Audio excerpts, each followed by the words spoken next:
Hello everyone, welcome to Shine India RK tutorial. నేను మీ RK సని.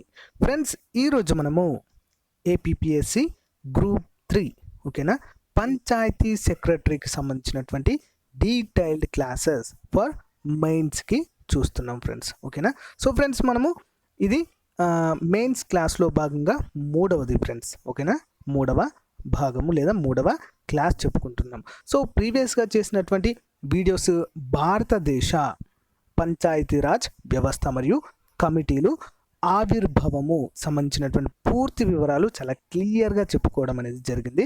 సో ఇప్పుడు మరి ఈ క్లాస్లో ఆంధ్రప్రదేశ్ పంచాయతీరాజ్ వ్యవస్థ అంటే ఆంధ్రప్రదేశ్లో పంచాయతీరాజ్ వ్యవస్థ ఎప్పుడు ప్రవేశపెట్టబడింది, అంతేకాకుండా ఈ పంచాయతీరాజ్ వ్యవస్థకి ప్రభుత్వము ఏ ఏ కమిటీలను వేయడం జరిగింది. చాలా చాలా ఇంపార్టెంట్ క్వశ్చన్స్ ఫ్రెండ్స్. ఇందులో అన్నీ కూడా కవర్ చేయడం జరుగుతుంది.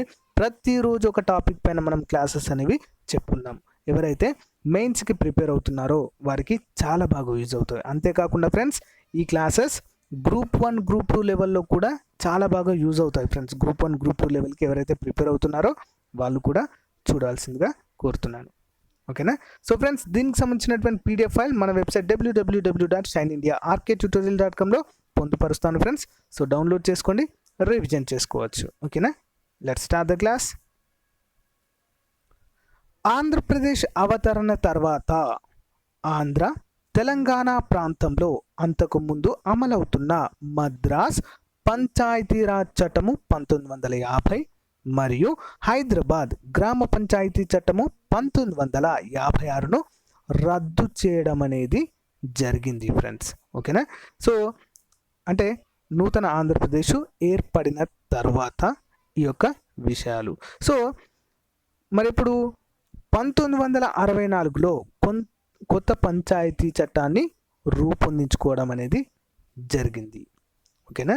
సో ఉమ్మడి ఆంధ్రప్రదేశ్లో నవంబర్ 1, 1959వ తేదీ నాటికి ప్రధానమంత్రిగా ఉన్నటువంటి అప్పుడు జవహర్లాల్ నెహ్రూ గారు మహబూబ్ నగర్ జిల్లాలోని షాద్ నగర్, ఇంపార్టెంట్ క్వశ్చన్, షాద్ నగర్ ఇక్కడ 3 అంచెల పంచాయతీరాజ్ వ్యవస్థను లాంఛనంగా ప్రారంభించడం జరిగింది. ఓకేనా. ఉమ్మడి ఆంధ్రప్రదేశ్లో ఇప్పుడు నవంబర్ 1, 1950వ తారీఖున, ఓకేనా, 59 నవంబర్ 1వ తారీఖున ఈ యొక్క 3 అంచెల పంచాయతీరాజ్ వ్యవస్థని ఉమ్మడి ఆంధ్రప్రదేశ్ రాష్ట్రంలో ప్రవేశపెట్టడం జరిగింది. నెక్స్ట్, 3 అంచెల పంచాయతీరాజ్ వ్యవస్థను ప్రవేశపెట్టిన రాష్ట్రాలలో ఉమ్మడి ఆంధ్రప్రదేశ్ రెండవదిగా చెప్పుకోవచ్చు. మొట్టమొదటిది ఏంటిది మరి? రాజస్థాన్ ముందు వరుసలో ఉంటుంది. ఓకేనా. 3 అంచెల పంచాయతీరాజ్ వ్యవస్థను బల్వంతరాయ్ మెహతా కమిటీ ఆధారంగా రూపొందించినటువంటి 3 అంచెల పంచాయతీరాజ్ వ్యవస్థను మొట్టమొదటిగా ప్రారంభించింది Rajasthan. At the same time రెండవ రాష్ట్రంగా ఉమ్మడి ఆంధ్రప్రదేశ్ నిలుస్తుంది. అయితే 1993లో 73వ రాజ్యాంగ సవరణ తర్వాత అమల్లోకి వచ్చిన నూతన పంచాయతీ వ్యవస్థకు అనుగుణంగా ఆంధ్రప్రదేశ్ ప్రభుత్వము 1994లో నూతన చట్టాన్ని రూపొందించడం జరిగింది. సో ఫ్రెండ్స్, 1994 చట్టం గురించి కూడా మనము ముందు క్లాసుల్లో చాలా క్లియర్గా చెప్పుకుంటాం ఫ్రెండ్స్. ఇది కూడా ఇంపార్టెంట్. సో ఈ యొక్క 1994 నూతన చట్టాన్ని రూపొందించింది. సో దీంతో గతంలో ఉన్న అన్ని చట్టాలు కూడా రద్దు అయినట్లుగా ప్రకటించింది. సో ఫ్రెండ్స్, ఏవైతే చట్టాలు ఉన్నాయో అన్నిటిని కూడా రద్దు చేసి కొత్తది ఫ్రెష్గా 1994లో నూతన పంచాయతీరాజ్ చట్టాన్ని ఆంధ్రప్రదేశ్ ప్రభుత్వము రూపొందించడం అనేది జరిగింది. సో మరి ఈ యొక్క ఆంధ్రప్రదేశ్లో పంచాయతీరాజ్ వ్యవస్థ ఏర్పాటుకు కొన్ని కమిటీలు వేయడం జరిగింది ఫ్రెండ్స్. కొన్ని కమిటీలు వాటి నివేదికలను కూడా సమర్పించింది. సో ఒక్కొక్కటి చూద్దాం. చాలా చాలా ఇంపార్టెంట్ ఫ్రెండ్స్ ఇవి. ఆంధ్రప్రదేశ్లో పంచాయతీరాజ్ వ్యవస్థ పరిణామ క్రమంలో కొన్ని కమిటీలను నియమించారు. ఆ కమిటీల యొక్క ముఖ్య సిఫారసులు ఏంటి, వారు ఏ ఏ సూచనలు ఇవ్వడం జరిగింది పంచాయతీరాజ్ వ్యవస్థను గురించి అని చెప్పేసి మనము చూద్దాం. మొదటగా పురుషోత్తం పాయ్ కమిటీ. ఈ కమిటీ ఎప్పుడు వేశారు ఫ్రెండ్స్? 1963వ సంవత్సరంలో. సో పురుషోత్తం పాయ్ అనేటువంటి ఈ యొక్క వ్యక్తి అధ్యక్షతన పంచాయతీ సంస్థల విధుల నిర్వహణలో ఎదురయ్యే సమస్యలను గుర్తించేందుకు ఒక అధ్యయన బృందాన్ని నియమించడం అనేది జరిగింది. సో ఫ్రెండ్స్, దీని యొక్క ముఖ్య లక్ష్యం ఏంటి? పురుషోత్తం పాయి కమిటీ యొక్క లక్ష్యం ఏంటంటే పంచాయతీ సంస్థలు విధుల నిర్వహణలో ఎదురయ్యేటువంటి కొన్ని సమస్యలు ఉంటాయి కదా, సో ఆ సమస్యలను గుర్తించి ఓకేనా కొన్ని పరిష్కార మార్గాలను చెప్పాల్సిందిగా ప్రభుత్వం వీరిని సూచించడం అనేది జరిగింది. సో సమితిలను వర్గీకరణ చేయాలి. ఈ కమిటీ పంచాయతీ సమితి పరిమాణము పెద్దదిగా ఉండాలని చెప్పేసి సూచించడం అనేది జరిగింది.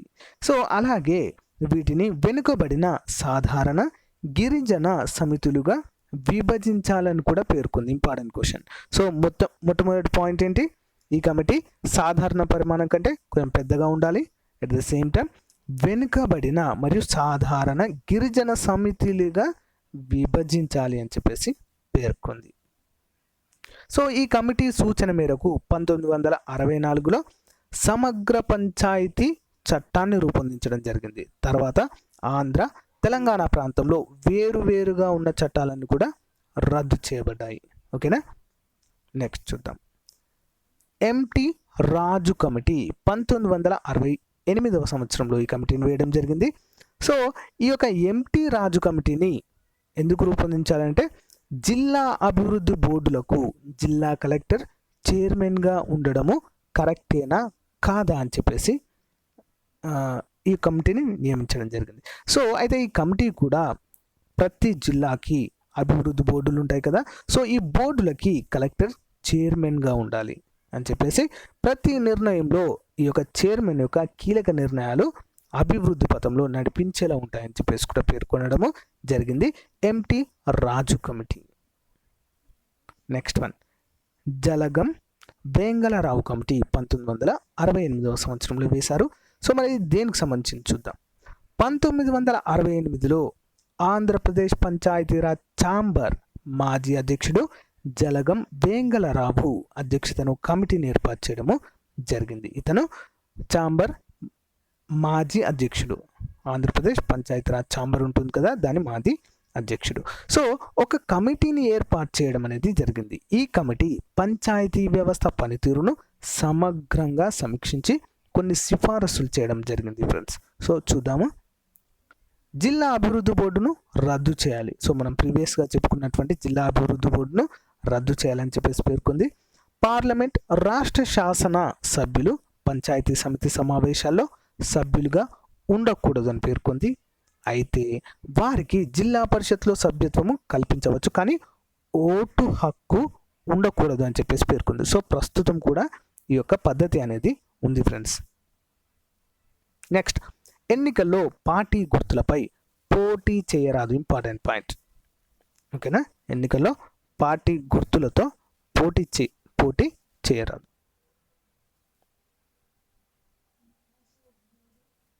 సో ఎన్నికల్లో పార్టీ గుర్తులతో పోటీ చేయరాదు అనే అంశాన్ని పేర్కొంది. నెక్స్ట్, జిల్లా స్థాయిలో సామాజిక న్యాయ కమిటీలను అంటే సోషల్ జస్టిస్ కమిటీలను ఏర్పాటు చేయాలి అని చెప్పేసి కూడా పేర్కొనడము జరిగింది.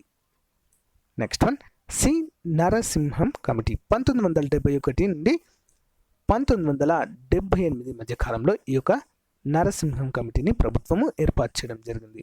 సో పంచాయతీ సంస్థను మరింత సమర్థవంతంగా పనిచేసేందుకు తగిన సిఫారసులు చేయడానికి రాష్ట్ర ప్రభుత్వం ఈ కమిటీని నియమించింది.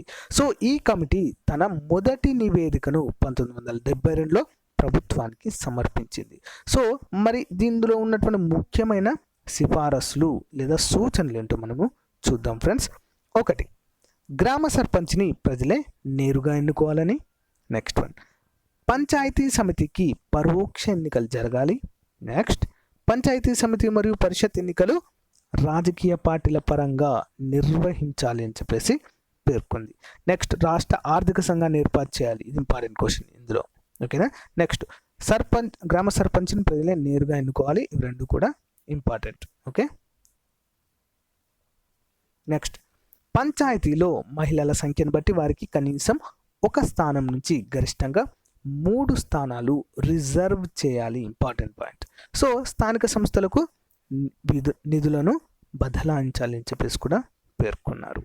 Next one, BPR Vithal committee 1991. చూద్దాం. ఆంధ్రప్రదేశ్ పంచాయతీరాజ్ వ్యవస్థను పునర్వ్యవస్థీకరించడానికి రాష్ట్ర ప్రభుత్వ ప్రధాన కార్యదర్శి అధ్యక్షతన ఒక నిపుణుల కమిటీని నిర్వహించడం అనేది జరిగింది. సో ఈ కమిటీ తన నివేదికను పరిశీలించడానికి ఆంధ్రప్రదేశ్ ప్రభుత్వము అప్పటి పంచాయతీరాజ్ మంత్రిగా ఉన్నటువంటి డికే నరసింహారెడ్డి నేతృత్వంలో క్యాబినెట్ సబ్ కమిటీని నియమించడం జరిగింది. సో ఈ యొక్క క్యాబినెట్ సబ్ కమిటీ మరి ఎలాంటి సిఫారసులు చేసిందో చూద్దాం. మొదటిది, 1104 మండలాల స్థానాల్లో 500 నుంచి 550 వరకు పంచాయతీ సమితులను ఏర్పాటు చేయాలని పేర్కొంది. నెక్స్ట్, ఒక్కొక్క సమితికి 80,000 నుంచి 1,00,000 వరకు జనాభా పరిమితి ఉంచాలని చెప్పేసి కూడా తన సిఫారసుల్లో పేర్కొంది. నెక్స్ట్ వన్, మండల పరిషత్ను పునర్వ్యవస్థీకరించాలని పేర్కొంది. వివిధ ఏజెన్సీలు నిర్వహిస్తున్న అభివృద్ధి కార్యక్రమాలు అన్నింటినీ కూడా మండల పరిషత్కు అప్పచెప్పాలని పేర్కొంది. చాలా ఇంపార్టెంట్. సో జిల్లాలో చాలా ఏజెన్సీలు అనేవి ఉంటాయి. సో ఈ యొక్క పంచాయతీరాజ్ వ్యవస్థ లేకముందు ఏంటంటే ఏజెన్సీ చేతుల్లోనే అభివృద్ధి కార్యక్రమాలు అనేవి కూడా ఉండేవి ఫ్రెండ్స్. ఓకేనా. సో వీటన్నింటిని కూడా ఎవరికి, జిల్లా పరిషత్కి, ఓకేనా, మండల పరిషత్కి బదిలీ చేయాలి లేదా అప్పచెప్పాలని చెప్పేసి కూడా పేర్కొంది. నెక్స్ట్ వన్, వ్యతిరేక ఓటు లేదా తిరస్కరించే విధానాన్ని అమలు చేయాలి, అంటే నోటా పద్ధతిని అమలు చేయాలని పేర్కొంది. నెక్స్ట్ వన్, పంచాయతీ ఎన్నికల్లో రాజకీయ పార్టీలు తమ గుర్తులతో పోటీ చేసే పద్ధతిని రద్దు చేయాలని పేర్కొంది. నెక్స్ట్, జిల్లా పరిషత్ చైర్మన్ పదవికి పరోక్ష పద్ధతిలో ఎన్నికలు నిర్వహించాలని పేర్కొంది. సో ప్రస్తుతం ఇది కూడా అమల్లోనే ఉంది. నెక్స్ట్, ప్రత్యేక వివరణ. సో అయితే 1992లో 73వ రాజ్యాంగ సవరణ అమలులోకి రావడం వలన అప్పటి ఆంధ్రప్రదేశ్ ప్రభుత్వము నూతన పంచాయతీరాజ్ చట్టాన్ని రూపొందించాల్సిన అవసరము ఏర్పడడం జరిగింది. చాలా చాలా ఇంపార్టెంట్. 1992లో 73వ రాజ్యాంగ సవరణ అమల్లోకి రావడం జరిగింది ఫ్రెండ్స్. సో ఫ్రెండ్స్, ఈ యొక్క 73వ రాజ్యాంగ సవరణ గురించి మనము క్లియర్గా చెప్పుకున్నాం ఫ్రెండ్స్. జస్ట్ దీని గురించి ఇంట్రడక్షన్ చూద్దాం. సో ఈ యొక్క 73వ రాజ్యాంగ సవరణ అమల్లోకి రావడం వలన ఆంధ్రప్రదేశ్ ప్రభుత్వానికి కొత్తగా ఒక పంచాయతీరాజ్ చట్టాన్ని రూపొందించాల్సిన అవసరం అనేది ఏర్పడింది. నెక్స్ట్, 1994లో ఆంధ్రప్రదేశ్ ప్రభుత్వము నూతన పంచాయతీరాజ్ చట్టాన్ని రూపొందించింది. ఏప్రిల్ 24, 1994, ఇంపార్టెంట్ క్వశ్చన్, ఏప్రిల్ 24ను పంచాయతీరాజ్ దినోత్సవంగా మనము జరుపుకుంటాం ఫ్రెండ్స్, గుర్తుంచుకోవాలి. సో ఏప్రిల్ 24, 1994న అమల్లోకి రావడం అనేది జరిగింది ఈ చట్టం. సో దీంతో అంతకుముందు ఉన్న అన్ని చట్టాలు కూడా రద్దు చేయబడ్డాయి. నెక్స్ట్ వన్, 1986లో ఎన్టీఆర్ నందమూరి తారక రామారావు గారి ప్రభుత్వము ప్రజల వద్దకు పాలన అనే నినాదంతో 330 పంచాయతీ సంస్థలను రద్దు చేసి 1104 మండల పరిషత్లను ఏర్పాటు చేసింది. Important question. Next one, Panchayati Raj వ్యవస్థకు సంబంధించినటువంటి ముఖ్యమైన చట్టాలు. మద్రాస్ స్థానిక బోర్డు చట్టము. ఇవి డైరెక్ట్ క్వశ్చన్స్గా వచ్చేటువంటి అవకాశం ఉంటుంది ఫ్రెండ్స్, ఎగ్జామ్లో గుర్తుంచుకోవాలి. సో మద్రాస్ స్థానిక బోర్డుల చట్టము 1920, మద్రాస్ విలేజ్ పంచాయతీరాజ్ చట్టము 1950. నెక్స్ట్ వన్, హైదరాబాద్ గ్రామ పంచాయతీ చట్టము 1956. నెక్స్ట్ వన్, ఆంధ్రప్రదేశ్ పంచాయతీ సమితి మరియు జిల్లా పరిషత్ చట్టము 1959. అంతేకాకుండా ఆంధ్రప్రదేశ్ గ్రామ పంచాయతీ చట్టం 1964.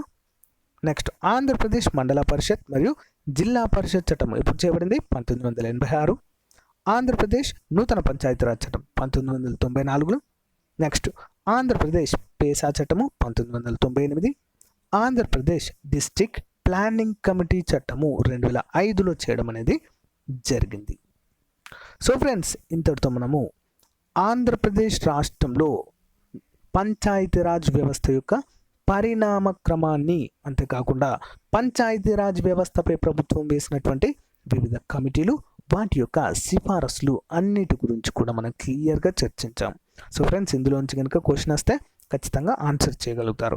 సో ఫ్రెండ్స్, ఎగ్జామ్ టైంలో ఖచ్చితంగా ప్రతి క్లాస్ నుంచి ఒక 50 to 100 క్వశ్చన్స్ని మార్క్ టెస్ట్ రూపంలో మీకు అందించడం అనేది జరుగుతుంది ఫ్రెండ్స్. ఓకేనా, ఎవ్వరు కూడా మిస్ చేయొద్దు. ఓకేనా ఫ్రెండ్స్.